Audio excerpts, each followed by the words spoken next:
पिताजी, मैं सच कह रही हूँ, मैंने विक्रांत की फोटो देखी थी, मैंने सेम वही निशान देखा था। मम्मी की कसम, उन्नति ने जो बताया था ना कि उस पे जिसने हमला किया था उस पे जैसा निशान था, वैसा सेम निशान विक्रांत के बैग पे था। मैं झूठ नहीं बोल रही हूँ, ना ही ये कोई मेरा वहम है, ना ही मैं किसी को फंसाने की कोशिश कर रही हूँ। मैं वही कह रही हूँ जो मैंने देखा था, और मैंने यही देखा था। पता नहीं क्यों मेरे साथ ऐसा होता है। क्यों कोई समझ नहीं पाता कि मैं उनकी खुशी ही चाहती हूँ, उनका बुरा नहीं। देख रही, निशान था नहीं था क्या पता, मैं तो सिर्फ इतना जानती हूँ कि आज तेरे भाई की शादी है और उसकी जिंदगी में इतना खुशी का दिन बड़ी मुश्किलों के बाद आया है। रीत, तुझे पता है, जब तू यहाँ नहीं थी ना, तो ध्रुव ने डिसाइड किया कि वो शादी नहीं करेगा जब तक कि तू नहीं आएगी मंडप पे। और तूने क्या किया सोच। तेरी नीयत चाहे कुछ भी रही हो रीत, लेकिन तूने जो भी कुछ किया वो बिना सोचे समझे किया। मुझे पता है कि तुझे विक्रांत और कीर्ति पसंद नहीं है, लेकिन यहाँ जो कुछ भी हो रहा है वो तेरे कंट्रोल में नहीं है बेटा। तू समझ कि ध्रुव कीर्ति से प्यार करता है और उन्नति विक्रांत से। ये उनकी मर्जी है कि वो शादी करना चाहते हैं, तू अपनी मर्जी उन पर नहीं थोप सकती बेटा। चाची, मैं जानती हूँ मैं अपनी मर्जी नहीं थोप सकती, लेकिन मेरे पास उसकी बचपन की फोटो भी थी जिसमें वो निशान था। मैं वो लेके आई थी, लेकिन रास्ते में हमारा सामान चोरी हो गया। हमें किसी गुंडे ने लिफ्ट दी थी, और फिर उसके बाद विराज क्या हुआ? चिल्ला मत, चुपचाप बैठ। बहुत मुश्किल से विराज और मैं बच के यहाँ पे वापस आ पाए। अगर निशान था तो कहाँ गया?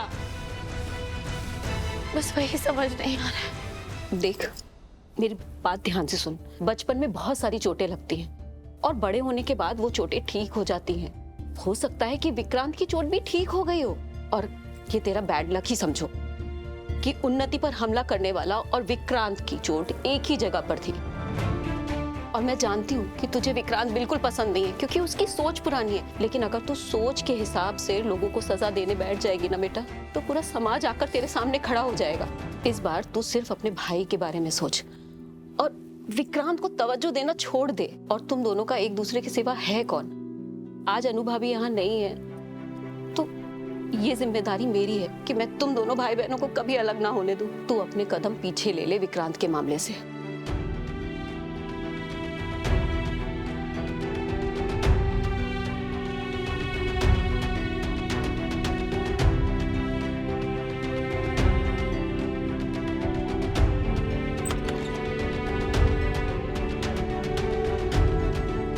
तुम दोनों अभी तक यहीं खड़े हो?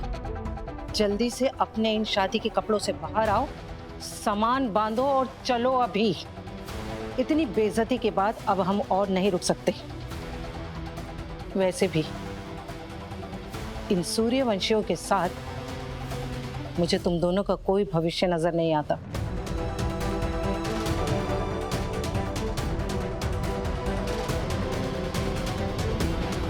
चलो। भाभी जी, आप तो समझदारी से काम लीजिए, शांत हो जाइए प्लीज। मैं शांत हो जाऊं भाई साहब? मैं? अरे इस लड़की ने जितना सहा है ना, जितना झेला है, बदनामी, लोगों की बातें, लोगों के ताने, लोगों की गंदी नजरें, उसके बावजूद भी मेरे बेटे ने आगे बढ़कर इसका हाथ थामा है। और आज भी इस मंडप के नीचे इसी के साथ खड़ा है। आप कहते हैं मैं शांत हो जाऊं? हाँ, मैं नहीं चाहती थी इस लड़की से शादी करना, क्योंकि मुझे कोई दाग वाली लड़की को अपने घर की बहू नहीं बनाना था। लेकिन अपने बेटे के प्यार, उसकी अच्छाई और उसकी ईमानदारी के सामने भाई साहब मैंने अपने घुटने टेक दिए।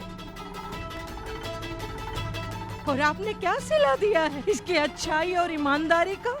अरे आपको तो ऐसे दामाद के पांव धो धो कर पीने चाहिए थे, लेकिन आपने इस बड़ी महफिल में मेरे बेटे के कपड़े उतरवा दिए।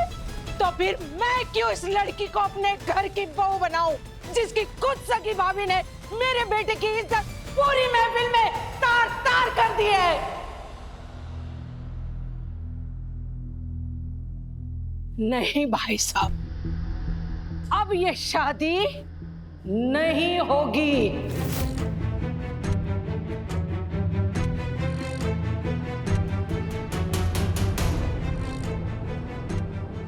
चलो तुम दोनों।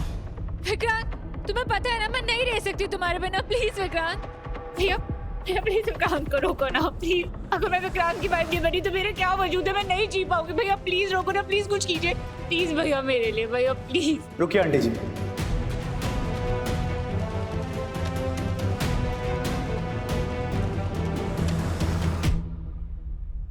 रीत की तरफ से मैं आपसे माफी मांगता हूँ।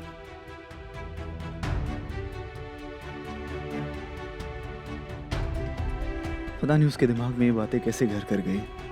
मैंने बहुत कोशिश की कि उसके दिमाग में ये सब बातें ना आए, पर मैं नाकामयाब रहा।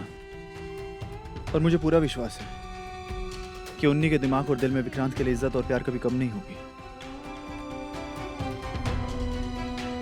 मैं आपसे गुजारिश करता हूँ, आपके परिवार ने जो कुछ भी सहा है उसके लिए माफ कर दीजिए। उसकी वजह से मेरी बहन को मंडप में छोड़ के मत जाइए, नहीं तो उसकी जिंदगी बर्बाद हो जाएगी। वो जिंदगी भर खुश नहीं रह पाएगी।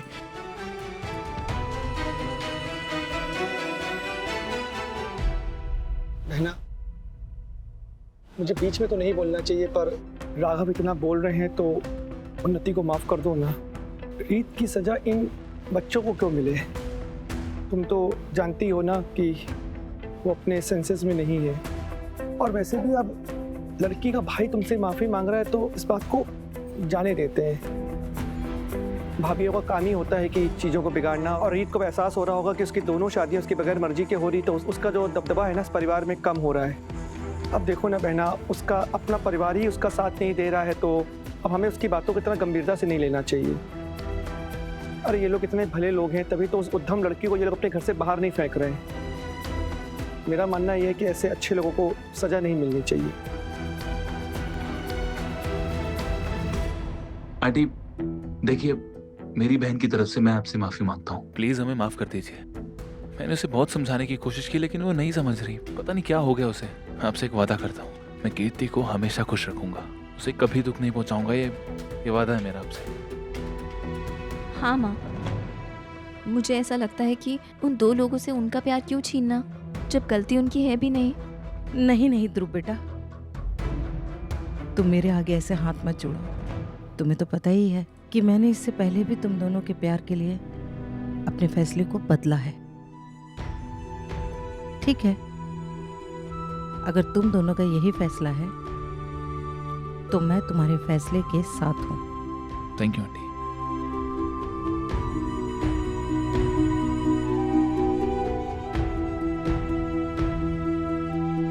अगर तुम्हारी जगह कोई और होता ना उन्नति, मैं एक सेकंड के लिए भी यहाँ नहीं रुकता। लेकिन क्या है ना, तुम्हारे प्यार के हाथों मजबूर हो। बहुत प्यार करता हूँ मैं तुमसे, तुम्हें छोड़कर कहीं नहीं जा सकता। Thank you so much Vikrant, तुमने मुझे माफ कर दिया। तुम्हें पता नहीं है, तुमने मुझे नई जिंदगी दी है Vikrant. Thank you so much. ये साल मैं तुम्हारा कभी नहीं भूलूंगी।